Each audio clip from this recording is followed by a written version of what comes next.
What are you signaling me for, Steve? I'm sorry. Bit. Eddie Murphy. That's a very short bit. Yeah, but we have one more commercial as well. Oh, we do. All right, we'll play a 1-minute bit and come right back. Eddie Murphy. My whole act back then was about taking a shit, because that's all I had done at 15. That was my life experience, but it sounded like Richard Pryor jokes. I'd be going, you ever like sometime, right, you get on that toilet and when you shit, that water splash up on your ass? Don't that make you mad, right? You know what really make me mad is when shit come halfway out your ass, then go back up in that motherfucker. Right? Why do shit be teasing your ass, right? Just get the fuck out, right? You know what really bothers me is when you be straining for a long time, right? And one little pebble shit come out. Right? Be some shit this big, right? Well, put your head up your asshole and say, that's all the shit I'm gonna get, motherfucker. You know what really make me mad? When your ass don't cooperate with you and clench up and break the shit in half. And you be mad as a motherfucker too, because you know you got to wipe your ass for like 5 hours and shit, right? Use 12 rolls of toilet paper on that motherfucker. You know what really make me mad though is afterwards, right? It's after you shit. You done all the shit you gonna do for the whole day, right? You finish shitting and you flush the toilet and wait a second and one chunk come back. What does that chunk want? Welcome back with the Eddie Murphy Experimental Hour, Jim Norton Show. I'm here with Amy Schumer. We're hanging out, and Amy and I are going to be on Fox and Friends together tomorrow, unless they boot me for not setting my talking points fast enough, but I've been working all day. They might. And I'll be at Caroline this weekend. Amy will be where? San Jose Improv, June 9th through the 14th. Yeah, we have to throw our plugs out there. We have to get to a commercial, too. We're going to get to a commercial and then come back and close it out. And I'm here every Thursday. We're going to try to be live as much as we can, taking phone calls. I'm going to go over a couple of quick calls, just a couple of quick things. Real quick, Brian in Pennsylvania. Can we get Brian in Pennsylvania if you wanted to compliment Amy?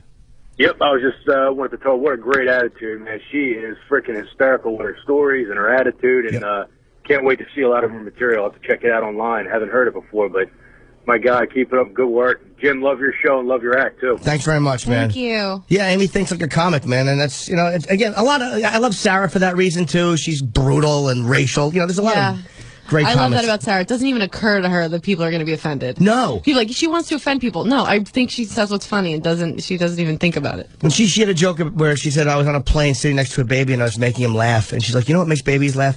Ethnic humor. I might be butchering her joke, but anyone who doesn't like Sarah's like, she's fucking funny. Oh, she's fucking hilarious. And what is Amy, how gay audience? Dave in Brooklyn, you're asking Amy about gay audiences. Yeah, what's going on, Amy? I'm a huge fan of your work as well, from Last Comedy Central special.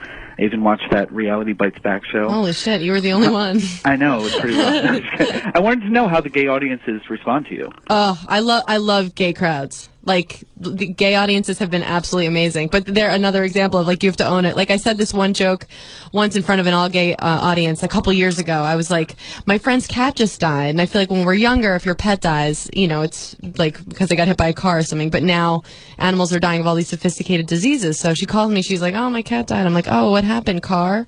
And she's like, AIDS. And I'm like, oh my God, I didn't even know your cat was gay.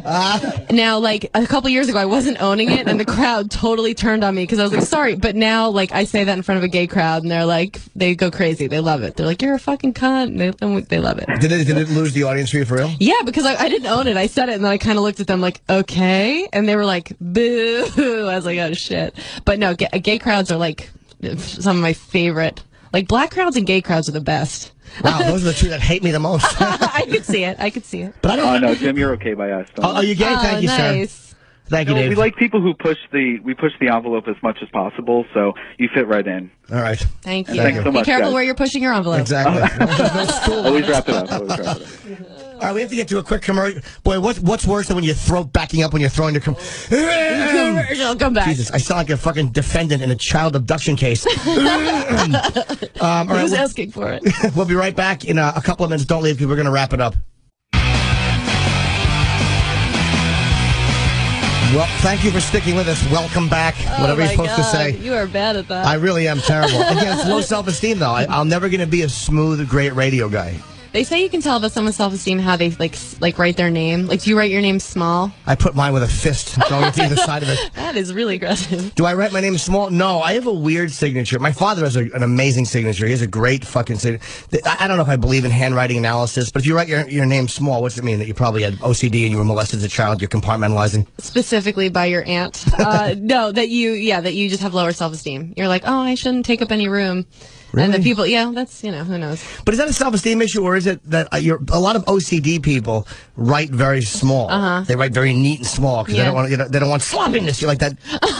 That's psychosis. Yeah. So maybe that's just a part of being OCD, and their name being sloppy maybe that represents order to them. I don't know. I hope handwriting doesn't mean shit. I have the worst handwriting. Like, you would think like a Down syndrome 3-year-old wrote it. Oh, really? Oh my God. Unbelievable. Retards have notoriously horrendous handwriting. I don't know who's giving them pens. All right.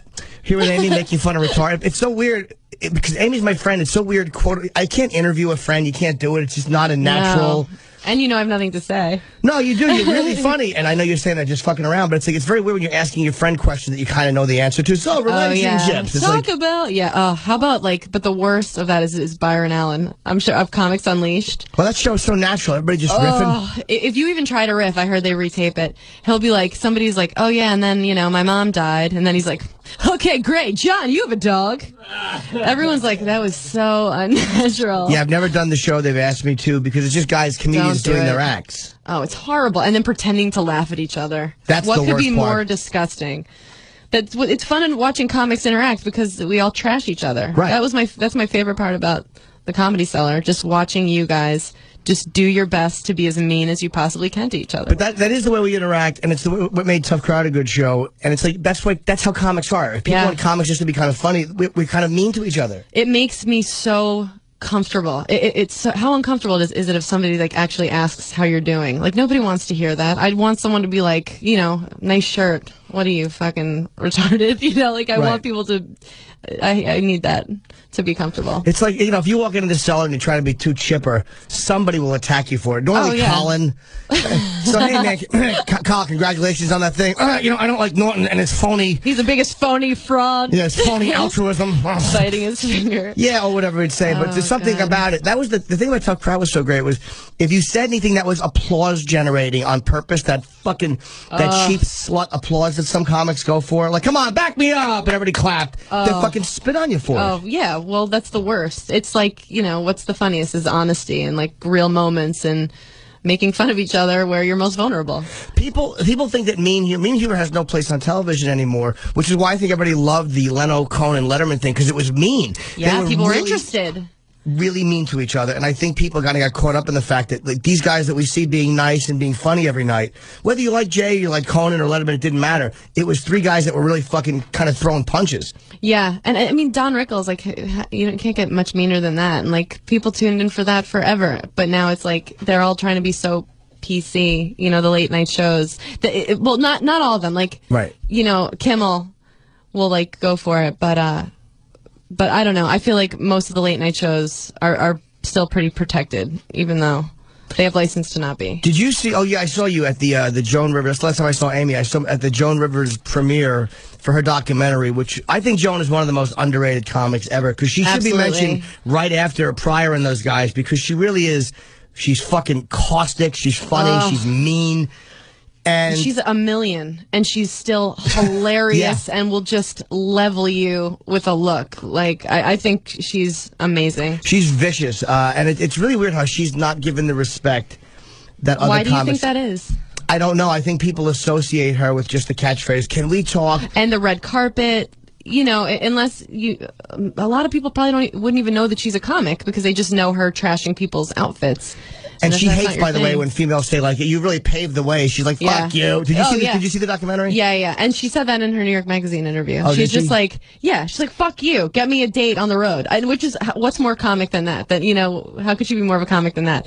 Helping Kathy Griffin along, but also being like, she's taking all my fucking road dates. Yeah, she kind of hates Kathy Griffin. She's resentful of her youth and the fact that she's, kind of taking over. She's taking the gays. She's taking whatever.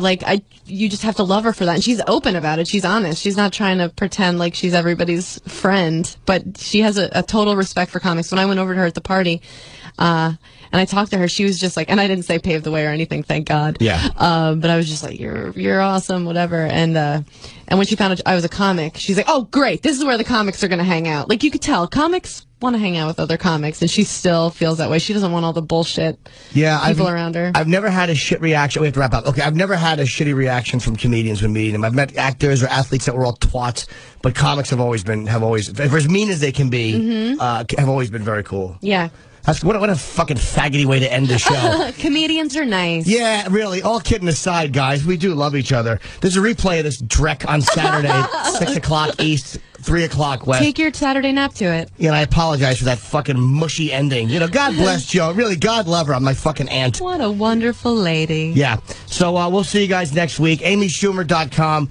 You can see Amy in San Diego, San Jose, whatever. June 9th through the 14th. Yeah, there's something where the Mexicans live. June. Lots of Mexicans. June what? June 9th through the 14th. Okay, and I'll be at Carolina tonight through fucking Sunday. So sorry for the sloppy ending.